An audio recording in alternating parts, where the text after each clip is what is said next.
our topic, future-proofing your formulas, making sure that your formula doesn't get tampered with or doesn't get changed up when you make changes to your worksheet. Okay? So let's head on over to our Excel. So I think it's necessary to understand kung bakit ba pagka kina-copy-paste or dinadrag natin yung formula, nagkakaproblema tayo. Okay? You have to understand this. Si Excel, parang yung teenager na excited magka-jowa. Medyo may pagka-assuming. Alam mo yon, yung ina-assume niya na yun yung gusto niyo mangyari kahit na hindi mo pa sinabi. So, hindi naman siya necessarily a bad thing. It's just that minsan, nagkakamali siya. No? Mali siya na assumption. For example, I have here a couple of numbers. Tas in-add ko lang siya, no? Put it like that para mas malaki. So, 1, 2, and 3. Tas ito is just a sum. In-add lang natin to. Minsan, nagkaka-problem tayo dito sa ating formula kasi if we have another column like this, and then drag natin to, di ba? Nakita nyo si Excel, nag-calculate din siya ulit. That is because in-assume ng Excel na when you copy-paste or you drag your formula to whatever direction na pupunta siya, yung column na yon, no, yung column reference, i-align niya dun sa movement, pero yung rows na ina-add niya will remain the same. Ano yung sabihin ko nun? This is adding all the numbers, itong tatlong numbers sa A1, A2, and A3, right? Ito yung ina-add niya. The moment I copy-paste it here, or I click and drag, magiging B na siya. So, in reference to the source, yung original nating formula, i-assume niya na yung next column na. Kasi, dinrag mo siya pa, right? This works actually if you have a table na, like, maraming rows, tas gusto mo naman same na sum siya. Diba, it really helps. Kasi click and drag lang, tas hindi ka naman problema. Kaya lang, minsan, ayaw natin na ganun. Gusto natin mag-refer pa rin siya dito sa column na to. That is why future-proofing is important. Na maintindihan natin yung concept. Ngayon, kung pababa naman. So, if I want naman yung sum naman ng A1 and B1, at ito naman ang click and drag natin pababa, or double-click natin. So, nag-spread siya yung formula pababa, no? It will change up yung row number naman na reference. So, A and B pa rin yung column, pero yung row natin yung U. So, bakit nagkaka-error? Kung example, meron tayong ganito, no? What if meron tayong formula like, sabihin natin, XLOOKUP. Look up ko yung A, di ba? From this column, papunta, ang re-return niya is this column. Okay? For example, ganyan. So, yung A, minatch niya sa 1. Problem is, kapag click and drag natin to sa left, nagre-reference siya. Ngayon, bakit siya nag-reference? Bakit siya nag-error? Kasi, di ba, this column, this formula, already refers to the pinaka-left or leftmost na column natin, which is column A. Wala nang column na to the left pa ng column A. So, when I click and drag the formula to the left, hindi niya na naiintindihan ano na yung reference kasi wala na dito, wala nang value. That is why, when you look at the formulas and moving it around, may spatial reasoning si Excel. Ibig sabihin, it understands yung directional movement natin. Hindi niya i-retain yon unless you future-proof it. So, ano ba yung option natin? The first option we have is, sabi nga ni Nam Dos, money, money, money, di ba? And that is our dollar sign. So, yung dollar sign sa Excel, ang syntax niya is to lock the formula. Ano ibig sabihin nun? If I use the dollar sign, it will retain yung value na yon kahit i-move ko yung formula. If the dollar sign appears before the letter, ibig sabihin, even if I move it to the left, yung column A, hindi siya magbabago. Like that. Dollar. So, if I click and drag this, ayan, this shows A. Why?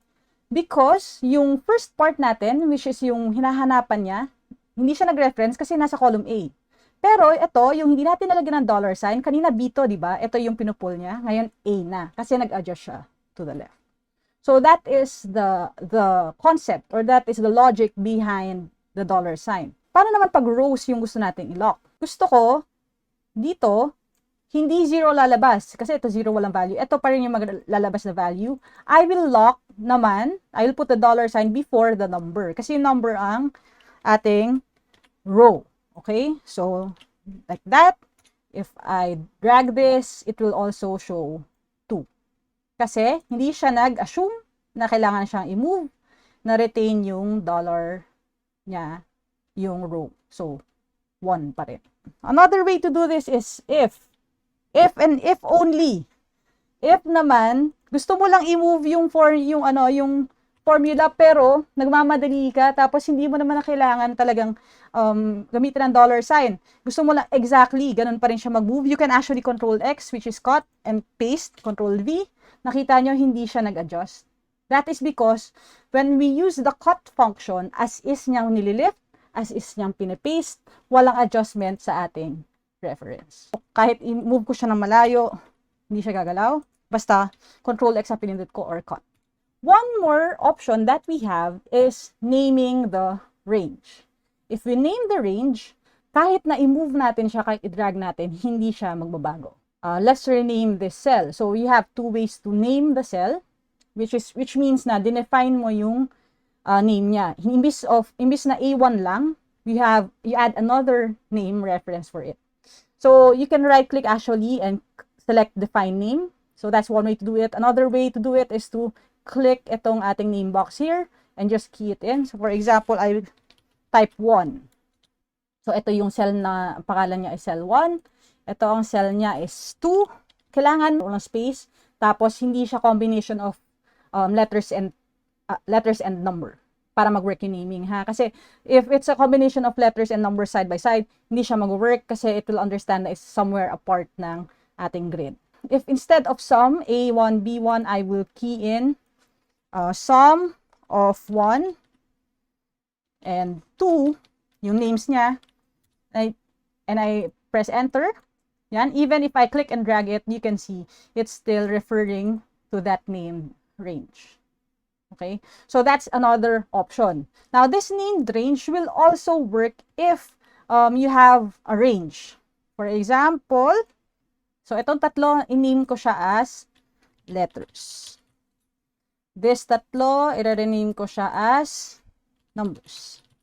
Okay? If I use a lookup formula, kunyari X lookup. So, we're gonna look up yung A. Tapos, ang lookup array natin, ilalagay natin is letters. Okay? Letters. Tapos, ang i-retain niya ay galing sa column na numbers. It will work. If I drag it, it will still work. So, now that we covered all those stuff, let me introduce you to the concept of protecting your cell. Okay, this is another step na hindi naman siya necessary, but you may find it useful, especially if kaka-join nyo sa ating lessons and kakanood nyo ng videos, medyo uma-advance na tayo sa Excel, no? Minsan may mga formulas tayo na ang tagal natin pinag-isipan ng mga if-then conditions, ganun. Tapos, yun nga, magagalaw lang ng ibang tao and babalik sa atin yung file na gulo-gulo na siya. One way to make sure na hindi siya matatamper is to protect your cell. Okay? So, by default, lahat ng cells natin, so if I click this, yung upper left corner, masa-select all. So, all the cells that we have, if you right-click and go to Format Cells, you can see there that by default, ang protection niyan is lahat niyan is nakalock. Ibig sabihin, if I lock the worksheet, lahat ng cells na yan ay malalock. So, if I only want a few cells na malock at hindi lahat malock, I have to unlock it first. Select all ko muna, unlock ko muna lahat. And then just select the cells that I want locked. For example, so if this is the only cell that I want protected, itong my formula, pulayan natin, no? Ito lang yung gusto ko ma-protect. Now that I've selected all and sabi ko, hindi sila locked, I can click on this, right-click, and then go to Format Cells, and I go to Protection and lock this one. Okay? Ngayon, may dalawang option, locked and hidden. Kapag locked, hindi lang siya matatamper. Pag hidden, hindi makikita yung formula.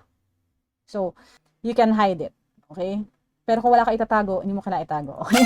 So, lagay lang natin hidden para makita niyo rin yung function pag hidden. So, I click locked and hidden. It means, hindi pa yun nakaprotect. Wala pang protection. Wala pang nakalock. Okay? Ma-activate lang yung protection mo if you go to review. And if you click protect here, hanapin niyo yung button na protect sheet. Okay? Kasi pag mahalaga sa atin, pag pinoprotektahan. Okay? So, if you click protect sheet, meron ditong choices. Ang choices na ito, you can check yung mga pwedeng gawin ng user kahit nakaprotect yung sheet. Okay, i-protect muna natin as is, no? Yung default niya dito is, naka-check yung locked cells, naka-check yung unlocked cells. Okay? If I key in 1, 2, 3, 4, ito yung, you can think of any password you want. You are the one controlling kung ano yung password, no? So, ilagay mo dyan yung password na gusto mo. Basta mo kakalimutan, kasi pa nakalimutan mo, well. So, click mo lang okay, and then you have to key it in again. So, pindutin mo ulit yung 1, 2, 3, 4. Kailangan mag-match siya. Click okay. So, naka-protect na yung sheet. Paano malalaman protected yung sheet? Instead of protect sheet yung nakalagay dito sa option sa button, unprotect na yung nakalagay. So, ibig sabihin protected na tong sheet na to. Now, I can still select itong cell na to na pinrotect natin. Pero you can see, wala yung formula dito sa bar. Di ba? Nakalagay, if I try to click it, the cell or chart you're trying to change is on a protected sheet. To make a change on protect the sheet, you might be requested to enter a password. Ibig sabihin, hindi na nila alam kung ano yung formula lang nandito. Hindi mo na siya makikita. And even if I copy this and paste this, you can see, hindi pa rin kita yung formula na nandito. Kasi, naka-retain yung characteristic nitong cell na to. If I try to paste this as formula and number formatting, you can see it's still pasted as a text. So, yung formula natin, hindi siya nag-a-appear. Bakit? Hidden siya eh. Kung kahit yun, ayaw natin na ma-copy and paste siya sa ibang lugar, you can go back to your review. So, unprotect ulit natin siya. Again, our password is 1, 2, 3, 4. Okay? Then, we go back to protecting yung option. You can key in another time yung password mo. And, if you select or uncheck mo yung select locked cells, if I uncheck this before I proceed and lock the sheet, 1, 2, 3, 4, I can't even click the cell. So, hindi ko siya ma-select. So, hindi ko siya makakopy. So, even if I click on this para ma-select lahat siya, hindi siya masasama. If I copy this and paste this, and you can see, na-copy siya pero wala pa rin yung formula. Okay? So, you can't even click and modify it, pero you can see or it will calculate. Ano ibig sabihin? If I change this to 5, it will show 5. Kasi yun na yung naka-look up eh. Ito na tama yung match niya, 5 talaga eh. So, na-update or nag-work yung formula mo, hindi lang siya nakikita at hindi lang siya nakiklik. Okay? So, yan yung importance of protecting your sheet and protecting your cells. Again, to future-proof your formula, we went through several options. Una is the $sign. Ang shortcut ng $sign is F4. So if you want to lock it, you can just press F4, malalock siya, mag-a-appear yung $signs. You have your Control X or your cut and paste instead of copy paste or dragging.